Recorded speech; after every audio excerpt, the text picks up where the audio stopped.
is Lesley Tamura. I'm at Tamura Orchards Inc. in Hood River, Oregon. Well, I grew up here on this orchard, but I didn't really work very much in the orchard as a kid. My dad, when he was young, his parents always made him and my uncle and their cousins work a lot in the orchard, so he never wanted to do that to myself and my brother. And so I grew up loving the orchard and being around it and being immersed in it in a way, but not actually out there doing the work of the picking or the driving of the tractors. So when I got older and moved away, I realized how much I love Hood River and decided eventually I wanted to make my way back to here and to the farm. My great-grandfather immigrated here from Japan, and he got into agriculture. He was the first one of the family to start. And then that passed down to his children, and this orchard here was my grandfather's, which became my father's, and now I'm back, so I'm the fourth generation of the family. When I started out, I wanted to teach. I was going to be a teacher. That was my choice from a very young age. That's what I studied in high school and college, and that's what I went on to do for 10 years. My dad's always been very, very clear that you don't come back here if your goal is to get rich. You don't come back here if your goal is to live a life of leisure where you can, go off on vacation whenever you choose. This is a lifestyle, and you really have to be dedicated to it. So the biggest challenge was just learning how to do everything.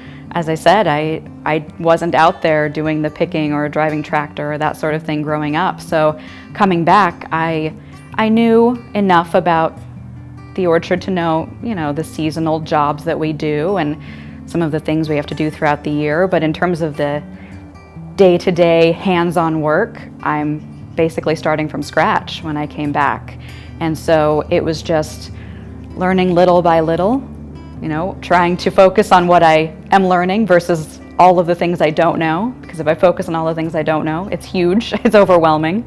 So I really started actually with the business side, the accounting part, the paperwork part, coming from teaching. That was a strength.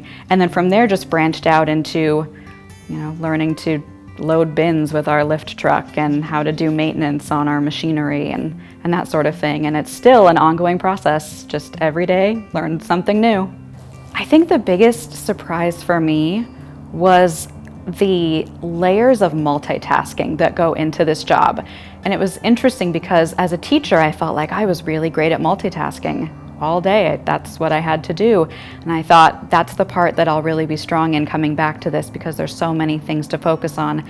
And then I got here and I realized that the seasons and the seasonal activities layer on each other throughout the entire year. So when you're in your spray season, you're also starting up your irrigation and your thinning and you're, then getting into harvest and summer maintenance like cutting fire blight, and everything just layers on top of each other. And then learning the management side where you're responsible for all the little things, making sure that we have enough oil filters in stock so that when it comes time to do the maintenance, people have what they need. I think staying on top of all the little things along with all the overlapping seasonal work, that was a shock to me how much there is to do from all angles.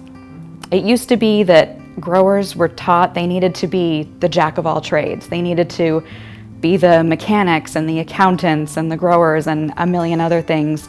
And now I think the attitude has shifted a little bit where people realize, I can't do it all. I can't be enough of an expert in everything to do things well. So you have to find the people that you trust and build your team.